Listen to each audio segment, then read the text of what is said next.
Orgasm ഇനീക്വാലിറ്റിയെ പറ്റിയാണ് നമ്മൾ നേരത്തെ ബ്രേക്ക് ചെയ്തപ്പോൾ സംസാരിച്ചത്. ഇനിയിപ്പോൾ അത് എന്തുകൊണ്ട് ഉണ്ടാവുന്നു അവിടേക്കൊക്കെ നമുക്ക് പയ്യെ വരാം. ഒരു പെൺകുട്ടി വളർന്നു വരുമ്പോൾ, ഒരു ടീനേജിലെത്തുമ്പോൾ ഒരു പുരുഷന്മാർക്ക് കിട്ടുന്ന നോർമൽ എക്സ്പോഷറോ ഫ്രീഡമോ പെൺകുട്ടിക്ക് കിട്ടുന്നുണ്ടാവില്ല. ശരിയാണോ? ഇത് നമുക്ക് ജനറലൈസ് ചെയ്തിട്ട് പറയാൻ പറ്റില്ല. കാരണം ഇപ്പോൾ നമ്മളിപ്പോൾ കേരളത്തിനെ കുറിച്ച് പറയണമെങ്കിൽ ഭയങ്കര ഡിഫറെൻ്റ് ആയിരിക്കും. നിങ്ങളിത് UK ഇരുന്ന് സംസാരിക്കാൻ ഡിഫറെൻ്റ് ആയിരിക്കും. നിങ്ങൾ UP ബീഹാർ അങ്ങനെ ഒരു സ്റ്റേറ്റിൽ പോയിട്ടിരുന്ന് സംസാരിക്കാൻ ഡിഫറെൻ്റ് ആയിരിക്കും. ഇപ്പോൾ ഞാൻ കേരളത്തിനെ കുറിച്ച് സംസാരിക്കുവാണെങ്കിൽ ഇപ്പോഴത്തെ ഇതിൻ്റെ ഒരു അഡ്വാൻറ്റേജും ഗുണം എന്താണെന്ന് വെച്ച് കഴിഞ്ഞാൽ കേരളം ഭയങ്കര മോഡേണാണ് ഈ കാര്യത്തിൽ. എസ്പെഷ്യലി ഈ കഴിഞ്ഞ 5-10 ഇയേഴ്സിൽ ഇൻ്റർനെറ്റ് വന്നു. കുറേ ചേഞ്ചസ് സംഭവിച്ചല്ലോ. അപ്പോൾ കേരളം നമ്മൾ വിചാരിക്കുന്നേക്കാളും ഹെൽത്തിയറാണ് ഈ കാര്യത്തിൽ. പക്ഷേ നമ്മൾ യൂണിഫോമായിട്ട് ഇന്ത്യ എന്ന് പറഞ്ഞു കഴിഞ്ഞാൽ നമ്മൾ ഒരുപാട് ഇമ്പ്രൂവ് ചെയ്യാനുണ്ട്. പിന്നെ ഒബ്വിയസ്ലി അറിയാമല്ലോ, ഭയങ്കര ഓപ്പർച്യൂണിറ്റീസിൽ ഭയങ്കര ഡിഫറൻസ് ഉണ്ട്. ഫോർ എക്സാമ്പിൾ, ഇവിടെ ഇപ്പം പെൺകുട്ടികൾ ഉണ്ടാവണേന് ആർക്കും വിരോധമില്ലല്ലോ. അവിടെ എല്ലാവർക്കും ആൺകുട്ടികൾ ഉണ്ടാവണം. ഇവിടെ വന്നിട്ട് പേഷ്യൻസ് കഴിഞ്ഞാൽ ഞങ്ങൾ പെൺകുട്ടികൾ എങ്ങനെ ഉണ്ടാവും എന്നാണ് ചോദിക്കണേ. നമുക്ക് ചെയ്യാൻ പറ്റില്ല, പക്ഷെ എന്നാലും വന്ന് എല്ലാവരും ചോദിക്കണേ, നമുക്ക് സന്തോഷം വരും. പെൺകുട്ടികളെ പ്രിഫർ ചെയ്യണം മലയാളികള്. അപ്പൊ നമ്മൾ വിചാരിക്കുമ്പോ ഓക്കെ, അവർക്ക് അറ്റ്ലീസ്റ്റ് ഒരു ഇക്വാളിറ്റി ഉണ്ട്. Like they not like saying okay ആണുണ്ടെങ്കിലേ നമ്മുടെ ആണുണ്ടെങ്കിലേ ഫാമിലി, ആൺകുട്ടി ഉണ്ടെങ്കിലേ ഫാമിലി കംപ്ലീറ്റ്, അങ്ങനെ ഒരു ഫീലിംഗ് ഒന്നും ഇവിടെ ഇല്ല. പിന്നെ ഇവിടെ പെൺകുട്ടികളെ നോക്കണാണ്ട് കഴിഞ്ഞാൽ ഇന്നത്തെ കാലഘട്ടത്തില്, I am not talking about 20 years back 30 years back, ഇപ്പോ ഈക്വലി ട്രീറ്റ് ചെയ്യും പെൺകുട്ടികളെ. ഭയങ്കര നല്ല ന്യൂസ്. കേരളത്തിലെ മെജോറിറ്റി ഫാമിലിയിൽ ആൺകുട്ടികൾക്കും പെൺകുട്ടികൾക്കും ഭക്ഷണം കഴിക്കാൻ ചാൻസ് കിട്ടും. ഐ മീൻ പണ്ട് അതുമില്ലല്ലോ.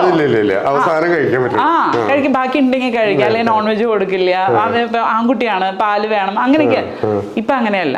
എഡ്യൂക്കേഷൻ എല്ലാ പെൺകുട്ടികൾക്കാണ് കൂടുതൽ ചാൻസ് ആക്ച്വലി ഇവിടെ എഡ്യൂക്കേഷൻ. ഇപ്പോൾ കൂടുതൽ പഠിക്കുന്ന പെൺകുട്ടികളാണ്. അതേപോലെ തന്നെ വീട്ടിലെ ജോലികളായാലും ഇപ്പോൾ, നേരത്തെ ഞാൻ പറയണില്ല, ഇപ്പോൾ ആണുങ്ങളും പെൺകുട്ടികളൊക്കെ ചെയ്യുന്നുണ്ട് വീട്ടിലെ കാര്യങ്ങൾ. നോട്ട് ലൈക്ക് രണ്ടും ചെയ്യുന്നില്ല കേട്ടോ, ടീനേജേഴ്സ് വീട്ടിൽ ചെയ്യുന്നു. പക്ഷെ അറ്റ്ലീസ്റ്റ് വീട്ടിലെ പണിയെല്ലാം പെൺകുട്ടി ചെയ്യുക, ആൺകുട്ടി അത് മാറി. അങ്ങനെ നമുക്ക് നല്ല ചേഞ്ചസ് നടക്കുന്നുണ്ട്. ആൻഡ് ഇത് സ്പ്രെഡ് ചെയ്യുന്നുണ്ട്. അപ്പം ഇന്നത്തെ ആക്റ്റീവായിട്ടുള്ള യങ്സ്റ്റേഴ്സ് അറൗണ്ട് ഒരു ബിറ്റ്വീൻ 20 to 30, അവിടെ ഈ നമ്മൾ നേരത്തെ പറഞ്ഞ ഇനീക്വാലിറ്റി ഉണ്ടോ? ആക്റ്റീവ് എന്ന് ഉദ്ദേശിക്കുന്നത് എന്താ? People who have sex. Sexually active. അത് ഈ 20 to 30 ആകണം തന്നെ 12 to 30 ആക്കിക്കൂടെ? We should start from 12. അപ്പൊ ഞാൻ ഒരു കുഞ്ഞി കഥ പറയാം. ഞാൻ UK വർക്ക് ചെയ്യുന്ന സമയത്ത് ഞങ്ങൾക്ക് ഫാമിലി പ്ലാനിങ് ക്ലിനിക്സ് സെപ്പറേറ്റ് ചെയ്യാനുണ്ടായിരുന്നു. അപ്പോൾ ഞാൻ അവിടെ ചെന്ന് കഴിഞ്ഞപ്പോൾ 2 clinic, family planning clinic for U2 young എന്ന് പറഞ്ഞിട്ട് വേറൊരു ക്ലിനിക്ക്. അപ്പൊ ഇത് എന്തിനാ? അപ്പൊ യങ് ക്ലിനിക്കിൽ ഇരിക്കുമ്പോൾ സ്കൂൾ കുട്ടികളെ വരണേ, 11 വയസ്സ് 12 വയസ്സുള്ള കുട്ടികൾ ഗ്യാങ് ആയിട്ട് വരണേ. അപ്പൊ ചോദിച്ചു ഫാമിലി ക്ലാസ് എങ്ങനെ അമ്മമാരും കുട്ടികളും ഒരുമിച്ച് കാണാതിരിക്കാൻ, അതായത് ഇവിടെ വരുമ്പോഴായിരിക്കും അമ്മ വന്നിട്ടുണ്ട് മോളും വന്നിട്ടുണ്ട്, 11 വയസ്സുള്ള കുട്ടിയാന്ന് ആലോചിക്കണം. അവര് അപ്പൊ സെപ്പറേറ്റ് ക്ലിനിക്ക് വെച്ചു. എന്തിനാണെന്നറിയോ? So that they get help. കാരണം അവിടെ എന്താന്ന് വെച്ചാൽ ആ ഏജ് ആകുമ്പോൾ they become sexually active. Period ആവുന്നതിന് മുമ്പ് കോൺട്രാസെപ്റ്റീവ് പില്ലും ചോദിച്ചാണ് ഈ കുട്ടികൾ വരണേ. ഈ ഫാമിലി പ്ലാനിങ് ക്ലിനിക്ക് എന്തിനാണെന്നറിയോ? നമ്മൾ പില്ല് പ്രിസ്ക്രൈബ് ചെയ്യും. അപ്പൊ അപ്പം അത്രയും 7ാം ക്ലാസ്സിൽ പഠിക്കുന്ന അല്ലെങ്കിൽ കുട്ടികൾ ഇങ്ങനെ ഗ്രൂപ്പായിട്ട് വന്ന് പില്ല് വാങ്ങിച്ചുകൊണ്ട് പോകും. കാരണം they don't want to get pregnant. അതാണ് അവിടുത്തെ അവസ്ഥ.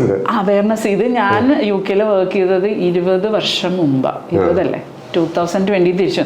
അത്രയും വർഷം മുമ്പാണ് അവർ അത്ര അഡ്വാൻസ്ഡ്. നമ്മൾക്ക് ഇവിടെ ഒരു ടീനേജറും വന്ന് കോൺട്രാസെപ്റ്റീവ് പില്ല് ഇന്നേ വരെ എന്നോട് ചോദിച്ചിട്ടില്ല. ഇപ്പൊ ഞാനിവിടെ ലൈക്ക് അതിന്റെ എങ്ങനെ എടുക്കണം എന്നോ എങ്ങനെ കഴിക്കണോ എന്നൊക്കെ ചോദിക്കണല്ലോ. ഡോക്ടറെ കണ്ടാണ് തുടങ്ങണത്. അപ്പൊ ഇവിടെ ആ ഒരു ഇതില്ല, അവയർനെസ് ഇല്ല, ഇപ്പോഴും ഇല്ല. പക്ഷെ ഇവിടെ എന്താ പ്രോബ്ലം എന്നറിയോ? ഇവരുടെ വിചാരം, ഇപ്പൊ ഞാൻ ഈ ക്ലാസ് എടുക്കുന്നു എന്ന് പറഞ്ഞല്ലേ കോളേജിൽ, അപ്പൊ ഞാൻ ഈ സബ്ജക്ട് സംസാരിക്കും. അപ്പൊ അവര് പറയണ എന്താന്ന് വെച്ച് കഴിഞ്ഞാൽ ഐപ്പിൽ ഉണ്ടല്ലോ, ടെർമിനേഷൻ ചെയ്യാൻ മെഡിസിൻസ് ഉണ്ടല്ലോ എന്നൊക്കെ ചോദിക്കണേ. അതായത് ഈ ഐപ്പിൽ എന്ന് പറഞ്ഞ ഇവരുടെ വിചാരം കോൺട്രസെപ്റ്റീവ് പില്ലാണെന്നാണ്. ഒരു വലിയ തെറ്റിദ്ധാരണയാണ് അവിടെ. അത് ഈ എല്ലാ സെക്ഷൽ ആക്ടിവിറ്റിക്കും ഉള്ളതല്ല. It's only an emergency contraceptive pill. അതായത് വല്ലപ്പോഴും അബദ്ധം പറ്റിയാൽ വിതിൻ ഇത്രയും മണിക്കൂർ കഴിക്കണം. അത് കഴിച്ചാലും ചിലപ്പോൾ വർക്ക് ആവില്ല. അപ്പൊ ആൾക്കാര് ഇത് സ്ഥിരം കഴിക്കാൻ തുടങ്ങി. ഇറ്റ്സ് നോട്ട് എ കോൺട്രസെപ്റ്റീവ് പിൽ. എന്നിട്ട് വിചാരിക്കും ഇതെന്താ ഫെയിൽ ആവണേന്ന്. അപ്പൊ ഈ ടീനേജ് പ്രഗ്നൻസി എന്ന് പറഞ്ഞ ഇവിടെ ഒന്ന് ആലോചിച്ച് നോക്കേ. കേരളത്തില് ഉണ്ട്, ഇഷ്ടംപോലെ ടീനേജ് പ്രഗ്നൻസി ഉണ്ട്. അതെന്താ കാരണം എന്നറിയോ? കോൺട്രസെപ്ഷൻ ആരും പറഞ്ഞു കൊടുത്തിട്ടില്ല. അവർക്ക് ഫീലിംഗ് അതായത് ഇവർക്ക് ഒന്നാമത്തെ കാര്യം ഇത് തുറന്ന് പറയില്ല. ഒരാണും പെണ്ണും ചേർന്ന് കഴിഞ്ഞാൽ കോൺട്രസെപ്ഷൻ സംസാരിക്കില്ല. ഇവർ സംസാരിക്കില്ല, അന്നും സംസാരിക്കില്ല, പണ്ടും സംസാരിക്കില്ല. ഇപ്പോഴും കുറവാ, ഭയങ്കര കുറവാ. വളരെ റെയർ ആയിട്ടുള്ളൂ ഇപ്പോഴും കറക്റ്റായിട്ട് കോൺട്രസെപ്ഷൻ ഫോളോ ചെയ്യുന്നത്. അപ്പം ഞാൻ ഈ 100-300 പിള്ളേർക്ക് ക്ലാസ് എടുക്കുമ്പോൾ ഞാൻ ചോദിക്കുമ്പോൾ പിള്ളേർ പറയണ മെത്തേഡ് ഇതാണ്, ഐപ്പിൽ ടെർമിനേഷൻ. ഞാൻ ചോദിച്ചു ടെർമിനേഷൻ എന്താണെന്ന് നിങ്ങൾക്ക് അറിയോ? അത് ഭയങ്കര എളുപ്പമല്ലേ, മെഡിക്കൽ ഷോപ്പിൽ ചെന്ന് മരുന്ന് വാങ്ങിച്ചോ പോരെന്ന് ആൺകുട്ടികൾ ചോദിച്ച് പറയണ കാര്യമാണ്. അപ്പം ഞാൻ ഇതിന് സൈഡ് എഫക്ട്സ് അറിയോ? ഡെത്തിന്റെ റിസ്ക് ഉണ്ടെന്ന് അറിയോ? മെറ്റേണൽ ഡെത്തിന്റെ റിസ്ക് ഉണ്ട് ടെർമിനേഷൻ എന്ന് പറഞ്ഞു കഴിഞ്ഞാൽ. ഇവരുടെയൊക്കെ വിചാരം തമാശയാണ്. സർജിക്കലും ഉണ്ട്, മെഡിക്കലും ഉണ്ട്. പക്ഷെ കുട്ടികളുടെ വിചാരം ഇതൊക്കെ ഭയങ്കര എളുപ്പമാണ്. ഇത് എന്ത് പറ്റിയെന്ന് വെച്ച് കഴിഞ്ഞാൽ പണ്ട് സർജിക്കലേ ഉണ്ടായിരുന്നുള്ളൂ. ഈ ഡിയാൻസി പോലെയുള്ള പ്രൊസീജിയേഴ്സ്, ഇവാക്യുവേഷൻ, റിമൂവ് ചെയ്യണത്. പിന്നെ മെഡിക്കൽ ഇറങ്ങി, മരുന്ന് കഴിച്ചാൽ പോകുന്ന സംഭവം ഇറങ്ങി. അത് വന്നതോടുകൂടി എന്തുണ്ടായെന്ന് വെച്ച് കഴിഞ്ഞാൽ ഇതെല്ലാം ഫ്രീലി അവൈലബിൾ ആയപ്പോൾ ഡോക്ടറിന്റെ പ്രിസ്ക്രിപ്ഷൻ ഇല്ലാതെ മെഡിക്കൽ ഷോപ്പിൽ നിന്ന് ഇത് കൊടുക്കാൻ തുടങ്ങി. അപ്പൊ ഇത് പ്രോപ്പറായിട്ട് കഴിക്കില്ല. പിന്നെ കഴിച്ചാല് ഒരു 50-60% ചിലപ്പോൾ പോവില്ല. ചിലത് പോവും, ചിലത് പോവില്ല. ഇത് കംപ്ലീറ്റ് പോയില്ലെങ്കിൽ അത് അകത്തിരുന്ന് ഇൻഫെക്റ്റഡ് ആവും. എന്നിട്ട് അത് സെപ്റ്റിക് അബോർഷൻ ആവും. പിന്നെ അത് പ്രൊസീജിയറിന് പോകുമ്പോൾ ചിലപ്പോൾ ബ്ലീഡിങ് ആവും, ചിലപ്പോൾ ഡെത്ത് വരെ ഉണ്ടാവാം. ഡെത്ത് ഇപ്പോഴും ഉണ്ടാവുന്നുണ്ട്. ഒന്നീ പിള്ളേർക്ക് അറിയില്ല. അതെന്താന്ന് വെച്ച് കഴിഞ്ഞാൽ ഇത് മുഴുവൻ സൈലന്റ് ആക്കി വെക്കുമല്ലോ. അത് ഭയങ്കര തെറ്റാ. അതാ ഞാൻ പറയണത്, എഡ്യൂക്കേഷൻ. ഈ കാര്യങ്ങൾ കുട്ടികളുടെ അടുത്ത് തുറന്ന് പറയണം. ഇപ്പൊ ആളുകളുടെ വിചാരം നമ്മള് ബേക്കറി പോയി ബ്രെഡ് വാങ്ങിക്കുന്ന കടയിൽ പോയി ഇത്രയേ ഉള്ളൂ എന്ന് വിചാരിക്കാം. ഇപ്പത്തെ കുട്ടികൾ സെക്ഷുവലി ആക്റ്റീവ് ആണ്. ഇപ്പൊ UK മാത്രമല്ല 12 ഇയർ ഇവിടെ ആക്റ്റീവ് ആണ്. കാരണം ചേഞ്ച് വന്നല്ലോ ഒത്തിരി. ഇത് തെറ്റാന്നല്ല ഞാൻ പറയുന്നത്, but it should be safe. അല്ല, പക്ഷെ അത് and parents should know. അത് പേരൻസ് ഈ പ്രശ്നങ്ങൾ, ഈ ഡേഞ്ചർ ഒന്നും പേരൻസിന് അറിയുന്നുണ്ടാവില്ല അല്ലേ? അവിടെ എന്ത് ചെയ്യുന്നറിയോ? യൂണിവേഴ്സിറ്റി പോകുമ്പോ പേരൻസ് ഉണ്ടല്ലോ വലിയൊരു പാക്കറ്റ് എടുത്തിട്ട് എന്നാ മോളെ കൂടെ കൊണ്ടുപോക്കോന്ന് പറയും. എന്താണെന്നറിയോ? കോണ്ടംസ്. ഒരു തമാശ ഉണ്ടായി. എൻ്റെ മോള് ഓസ്ട്രേലിയ പഠിക്കാൻ പോയി. അവൾ ഇവിടുന്ന് പോയത് എനിക്ക് തോന്നുന്നു 16 years 17 years പോയതാ. അവിടെ ചെന്ന് കഴിഞ്ഞപ്പം ഫസ്റ്റ് ഡേ ഇവർക്ക് ഇങ്ങനെ ഒരു ഇൻട്രൊഡക്ഷൻ പ്രോഗ്രാം പോലെ ഉണ്ട്. അപ്പൊ കുറെ സാധനങ്ങൾ കൊടുത്തു. അപ്പൊ ഇവള് വെച്ചാൽ അവിടെ നോക്കുമ്പോ എല്ലാത്തിനും ഭയങ്കര വില. അപ്പൊ എന്തോ പാക്കറ്റ് കുറെ കിട്ടി. അവള് വിചാരിച്ചു ടീ ബാഗാണ്. അവള് പോയി കുറെ എടുത്തു. എന്നിട്ട് വന്ന് ഫ്രണ്ട്സിനെ കാണിച്ചപ്പോ അയ്യോ ഇത് ടീ ബാഗ് അല്ല, കോണ്ടംസ്. യൂണിവേഴ്സിറ്റിയിൽ ഓപ്പൺ ആയിട്ട് അവർ സപ്ലൈ ചെയ്യുന്നത്. ഓസ്ട്രേലിയയിൽ അവരന്ന് കുറെ കോണ്ടംസ് കൊണ്ടു കൊടുക്കുക. Because they want the students to be safe. അപ്പം നമ്മള് മലയാളികൾ ടീനേജ് കുട്ടികൾക്ക് കോണ്ടംസ് കൊടുക്കുന്നതാണ് നല്ലത്. പഠിപ്പിച്ചു കൊടുക്കണം ഇത് സംഭവം ഉണ്ടെന്ന്. ഇവര് നിങ്ങൾ പോയി സെക്സ് ചെയ്യ് എന്നല്ല ഞാൻ പറയണത്. What I'm saying is that if you have a sexual intercourse, you should use protection for several reasons. ഒന്ന്, pregnant ആവില്ല. Second thing, ഈ സെക്ഷുവലി ട്രാൻസ്മിറ്റഡ് ഡിസീസസ് ഉണ്ട്. നമുക്ക് ഒരു പ്രാവശ്യം കിട്ടിയ ജീവിതകാലം മുഴുവൻ ഈ കുട്ടികളെ പഠിപ്പിക്കുമ്പോൾ ഞാൻ ചോദിക്കണം എത്ര STD ഉണ്ടെന്ന് ചോദിക്കും. ആർക്കും വലിയ വിവരമൊന്നുമില്ല. HIV AIDS എന്ന് കേട്ടിട്ടുണ്ട്, ബാക്കി എന്താ ആർക്കും അറിയില്ല. സിജിന് അറിയോ എത്ര STD ഉണ്ട്? എനിക്ക് ഒരു 4-5 അറിയാം. എന്തൊക്കെയുണ്ട്? ഗൊണാരിയ, സിഫിലിസ്, പിന്നെ എന്താണ് ഒരു റാഷസ് വരുന്നൊരു സാധനം, ഹെർപ്പിസ് ഒക്കെ പല ടൈപ്പ്. പിന്നെ ഒബ്വിയസ്ലി കുറച്ചറിയാലോ. മിക്ക കുട്ടികൾക്ക് ഇതൊന്നും അറിയില്ല. അതായത് അതിനകത്ത് തന്നെ ക്ലമീഡിയ എസിംപ്റ്റമാറ്റിക്ക ഒന്നും ഉണ്ടാവില്ല. ഒരു സിംറ്റം ആണുങ്ങൾക്ക് ഉണ്ടാവില്ല. പെൺകുട്ടികൾക്ക് pelvic infection through out their life ഉണ്ടാവും. ട്യൂബ് ബ്ലോക്ക് ആയി പോകും. ചിലപ്പോൾ കുട്ടികൾ ഉണ്ടാവില്ല. PID it could be. ഞാൻ പറയുന്നില്ല, കാരണം ഞങ്ങൾക്ക് ഒരുപാട് പേഷ്യന്റ് ഉണ്ട് PID ഉള്ള. ഇത് പറഞ്ഞു കഴിഞ്ഞാൽ ഞാൻ കുടുംബങ്ങൾ തകർക്കുന്നതായിരിക്കും. Not necessarily. STD ഒരെണ്ണാണ് PIDയില്. അതായത് ഇത് ജീവിതകാലം മുഴുവൻ വേദനയിൽ ജീവിക്കുന്ന സ്ത്രീകളുണ്ട്. ഏത് ഒരു പ്രാവശ്യം ഒരാളുടെ കൂടെ പോയിട്ട് കിട്ടിയതായിരിക്കും. അത് അയാൾക്കുണ്ടെന്ന് അയാൾക്ക് സിംറ്റം ഇല്ല. ഇത് ട്യൂബ് ബ്ലോക്ക് ആയ കുട്ടികൾ ഉണ്ടാവില്ല. ട്യൂബ് വളഞ്ഞിരുന്ന് ഒട്ടിപ്പിടുത്തുണ്ടെങ്കിൽ എക്ടോപിക് പ്രഗ്നൻസി, ട്യൂബൽ പ്രഗ്നൻസി ഉണ്ടായി ഡെത്ത് ഉണ്ടാവാം. അപ്പൊ പെണ്ണുങ്ങൾക്കാണ് ഇതല്ല. അപ്പൊ ക്ലെമീഡിയ, ഗൊണോറിയ, ഇതൊക്കെ ഒരു ഇൻഫെക്ഷൻസ് ആണ്. ഗൊണോറിയ കേട്ടിട്ടുണ്ട്, സിഫിലിസ്, ഭയങ്കര ഡേഞ്ചറസ് ആണ്. പിന്നെ നമുക്ക് ഹെപ്പറ്റൈറ്റിസ് ബി, അതും നമുക്ക് ലൈഫ് ലോങ് കിടക്കും. HPSAG പോസിറ്റീവ് എന്ന് പറഞ്ഞ ഒരു ആശുപത്രിയിലും ട്രീറ്റ്മെന്റ് എടുത്തും കിട്ടില്ല. HIV, എയ്ഡ്സ് അറിയാലോ, HIV കുറിച്ച് പിന്നെ അറിയാം. അതുപോലെ ഹ്യൂമൻ പാപ്പിലോമ വൈറസ് HPV, ഇത് അവിടെ സിംറ്റമാറ്റിക് ആയിട്ട് ചിലപ്പോൾ കിടക്കും, ചിലപ്പോൾ ഡിസ്ചാർജ് ഉണ്ടാവും. കുറെ നാൾ കഴിയുമ്പം സെർവൈക്കൽ ക്യാൻസർ. ഓക്കെ, അപ്പോൾ ഒരു തെറ്റും ചെയ്യാത്ത സ്ത്രീകള് ചിലപ്പോൾ ഭർത്താക്കന്മാരായിരിക്കാം, ചിലപ്പോൾ ഇതുപോലെ എല്ലാവരുടെ അടുത്തുനിന്നും കിട്ടുന്ന സമ്മാനം, അവർക്കൊന്നും ഒരു പ്രശ്നമില്ല. പക്ഷെ ഈ ഫീമെയിൽസ് ലൈഫ് ലോങ് അതനുഭവം പെയിൻ അനുഭവിക്കേണ്ടി വരും. കുട്ടികൾ ഉണ്ടാവാൻ ട്രൈ ചെയ്യണില്ലെങ്കിൽ അതാണ് സേഫ്. കാരണം ഇപ്പൊ ഭർത്താക്കന്മാർക്ക് വേറെ ആൾക്കാരുമായിട്ട് റിലേഷൻഷിപ്പ് ഉണ്ടായിട്ടുണ്ടെങ്കിൽ, ഐ മീൻ പറയില്ലല്ലോ ഒബ്വിയസ്ലി, അവര് കോണ്ടംസ് യൂസ് ചെയ്തിട്ടില്ലെങ്കിൽ they might be asymptomatic carrier. അവർക്ക് ഒരു സിംറ്റമും ഇല്ലാത്ത ഒരു കാരിയർ ആവാം ലൈഫ് ലോങ്. അപ്പൊ അവരുടെ അടുത്തുനിന്ന് ഇൻഫെക്ഷൻ കിട്ടാം. അപ്പൊ ഞാൻ പറയണത് ഈ ടീനേജേഴ്സിന് നമ്മൾ ഇതൊക്കെ പഠിപ്പിച്ചു കൊടുത്താൽ അവര് ശരിക്കും അഡൽസിനും എന്ന് വെച്ച് കഴിഞ്ഞാൽ അപ്പൊ അഡൽട്ട്ഹുഡിൽ അവർ സേഫ്. അപ്പൊ ഈ കണ്ണി കണ്ടവരോട് ഒന്നാമത് പോവില്ല എന്ന്, അതാണ് ഹെൽത്തിയർ. ഓക്കെ, ഐ മീൻ നമുക്ക് സെക്ഷൽ ഇതിന്റെ അട്രാക്ഷൻ എന്ന് പറഞ്ഞാൽ എല്ലാവരോടും പോകരുത്. പിന്നെ അതിനും അതിൻ്റെതായ സൈഡ് എഫക്ട്സ് ഉണ്ട്. ആ ഏജിൽ സെക്ഷൽ ആക്ടിവിറ്റി ചെയ്യുന്നതിന് വേറെ ബുദ്ധിമുട്ടുകളുണ്ട്.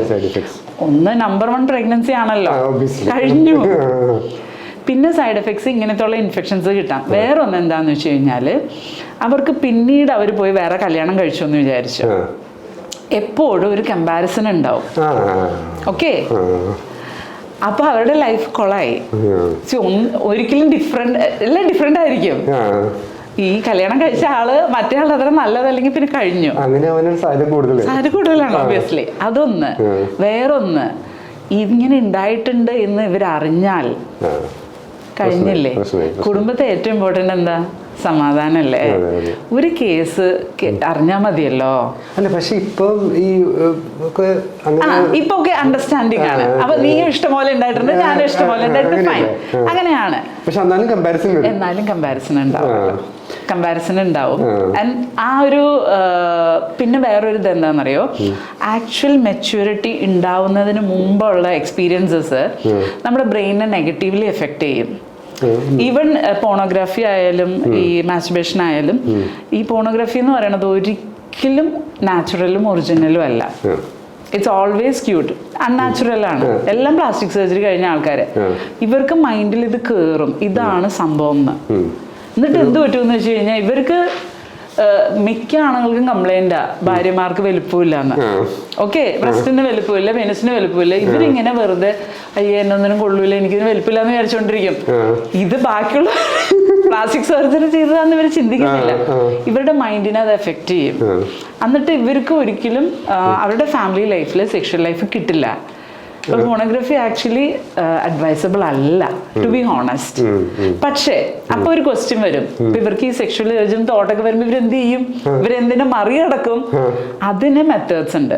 അതായത് നമുക്ക് നമ്മുടെ ഫോക്കസ് ഒരു കാര്യത്തിലേക്ക് നമുക്ക് ഇൻട്രസ്റ്റ് ഉണ്ടെങ്കിൽ നമുക്കത് കളയാൻ വേണ്ടി മറ്റു കാര്യങ്ങളിൽ ഫോക്കസ് ചെയ്യാം. അപ്പൊ നമുക്ക് പേരൻസിന് എഴുതി പറഞ്ഞു കൊടുക്കാൻ പറ്റും. ഞാനും ഈ ക്ലാസ്സുകളിൽ പറയണത് എന്താണെന്ന് വെച്ച് കഴിഞ്ഞാൽ, നമ്മൾ ജീവിതകാലം മുന്നോട്ട് മുഴുവൻ ചിന്തിച്ചു കഴിഞ്ഞാൽ നമുക്ക് നല്ലൊരു കരിയറും നല്ലൊരു ശമ്പളമുള്ള ജോലിയൊക്കെ ഉണ്ടെങ്കിൽ നല്ല ലൈഫ് കിട്ടും. ഈ 2-3 വർഷം അല്ലല്ലോ. അപ്പം എനിക്ക് ഇത്ര ഹോർമോൺ ഉണ്ടാവും, എനിക്ക് ഇങ്ങനെയൊക്കെ തോന്നും, ഇത് താൽക്കാലികമാണ് എന്ന് മനസ്സിലാക്കുക. കുറച്ചു കൊല്ലം ഉണ്ടാവുള്ളൂ, അത് കഴിഞ്ഞാൽ തീർന്നല്ലോ. ഈ ഇൻഫാച്യുവേഷൻ ടു അതർ സെക്സ് കുറച്ചു കൊല്ലത്തിനകം അവർ 20 years കഴിഞ്ഞാൽ അവരുടെ കുറയും. ആ തോന്നുന്ന ആ ഒരു ഇതില്ലേ, ആരെ കണ്ടാലും പോണമെന്നുള്ളത് പോവും. അപ്പോൾ ഇത് താൽക്കാലികമാണ്, ഇതിനെ കൊണ്ട് ലൈഫ് കളഞ്ഞു കുളിക്കരുത്, ഇതൊരു ടെമ്പററി നമ്മുടെ ഒരു ഇമ്പൾസീവ് സാധനമാണ്. ഈ ഇമ്പൾസിന് നമ്മൾ കുറച്ച് ടൈം എടുത്ത് ചിന്തിച്ചാൽ, ഈ കൊലപാതകം പോലെ ഇമ്പൾസീവ് ആണ്, അതുപോലെ തന്നെ ഇത് ഇമ്പൾസീവ് ആണ്.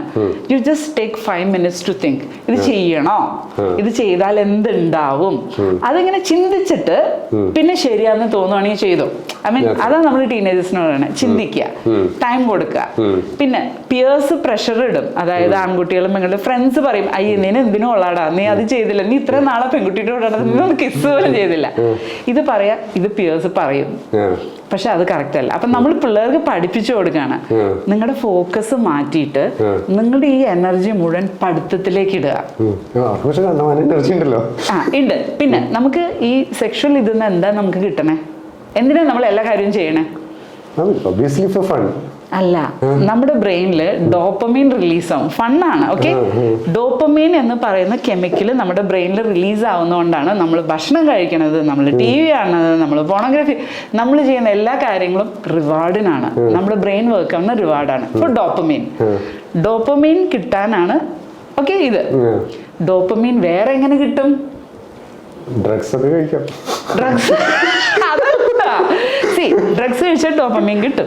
ഇതെല്ലാം ചെയ്ത ഡോപ്പമീൻ, എല്ലാ ടൈപ്പ് അഡിക്ഷനും, കമ്പ്യൂട്ടർ അഡിക്ഷൻ, പോണോഗ്രഫി അഡിക്ഷൻ, എല്ലാ അഡിക്ഷൻ, ആൽക്കഹോളിസം, എല്ലാം ഡോപ്പമീൻ ആണ്. ഇതൊരു ഹെൽത്തി അല്ല. ഡോപ്പമീൻ നമുക്ക് എങ്ങനെ കിട്ടും? ഞാൻ പറഞ്ഞു. ഓക്കെ, ഡോപ്പമീൻ കിട്ടാനുള്ള മറ്റു ഹെൽത്തിയർ വഴികൾ എന്താണെന്നറിയോ? Best thing exercise. Okay, so അപ്പം നമ്മൾ ടീനേജേഴ്സിൻ്റെ അടുത്ത് പറയും, നിങ്ങൾക്ക് ഈ കിട്ടുന്ന ആ ഒരു ഇത് കിട്ടാൻ വേണ്ടിയിട്ട് നിങ്ങൾ ഇതിന് പകരം സ്പോർട്സ് ചെയ്യുക. ഓക്കെ, നിങ്ങൾ ടീം സ്പോർട്സ് ചെയ്യുക. പിന്നെ നമുക്ക് കിട്ടുന്നത് ഈ സെക്ഷൽ ഇതിന്ന് ഓക്സിറ്റോസിൻ, അതായത് ഡെലിവറി ചെയ്യുമ്പം ഉണ്ടാവുന്ന ഹോർമോൺ. ഈ ഓക്സിറ്റോസിനാണ് നമുക്ക് ഒരാളെ ഹഗ് ചെയ്യുമ്പോഴോ കെട്ടിപ്പിടിക്കുമ്പോഴോ, അല്ലെങ്കിൽ നമ്മൾ ഒരു ഫാമിലി ചേർന്നിരുന്ന് സംസാരിക്കുമ്പോഴോ, അല്ലെങ്കിൽ ഒരു ഗ്രൂപ്പ് ഓഫ് ഫ്രണ്ട്സ്, ഈ ഡോപ്പമീനും ഓക്സിറ്റോസിനും കിട്ടാൻ വേറെയും വഴികളുണ്ട്. Spend lot of time with your parents. ഒരു കട്ടുമ്പോ അപ്പനും അമ്മയും മക്കളൊക്കെ കൂടെ കെട്ടിപ്പിടിച്ച് കിടക്കുമ്പോ ഓക്സിറ്റോസിൻ കിട്ടും. അമ്മേനെ പോയി കെട്ടിപ്പിടിക്കുക, അമ്മൂമ്മേനെ പോയി കെട്ടിപ്പിടിക്കുക. It won't be sexual. നമുക്ക് കിട്ടേണ്ടത് കിട്ടിയാൽ പോരെ. Then you don't feel like you want to do that.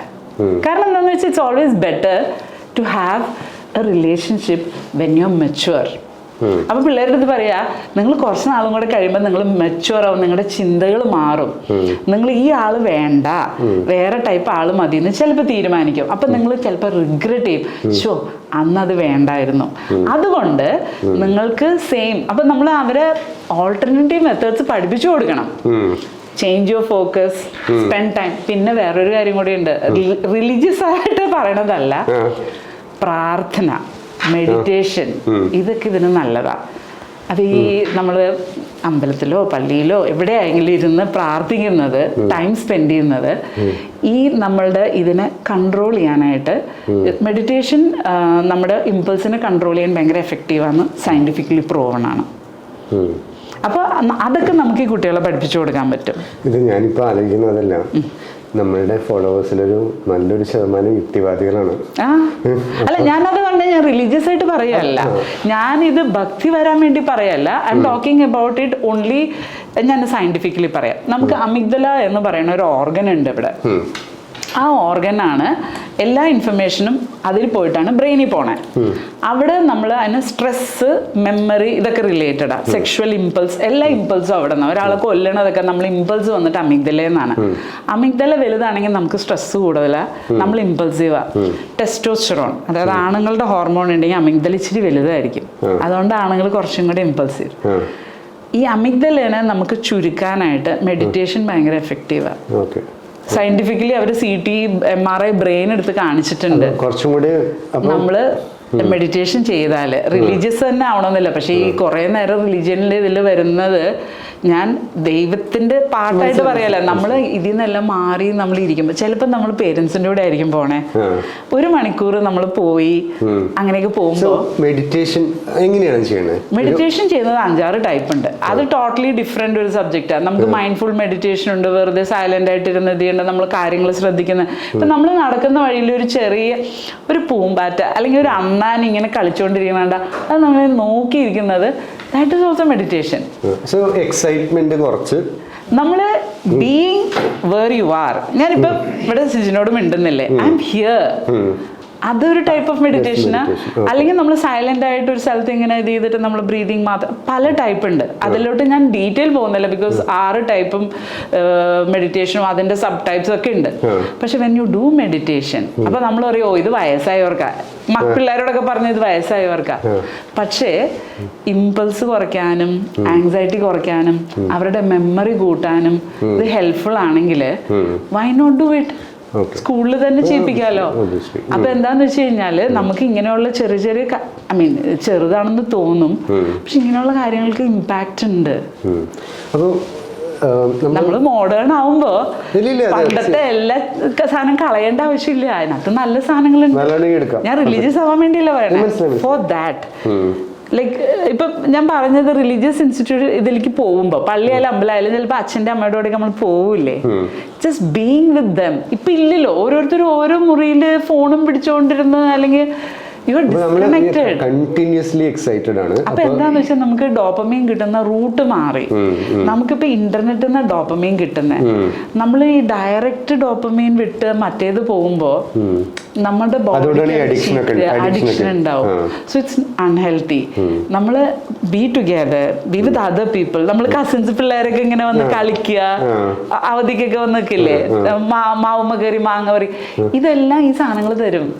Oh just have be friends.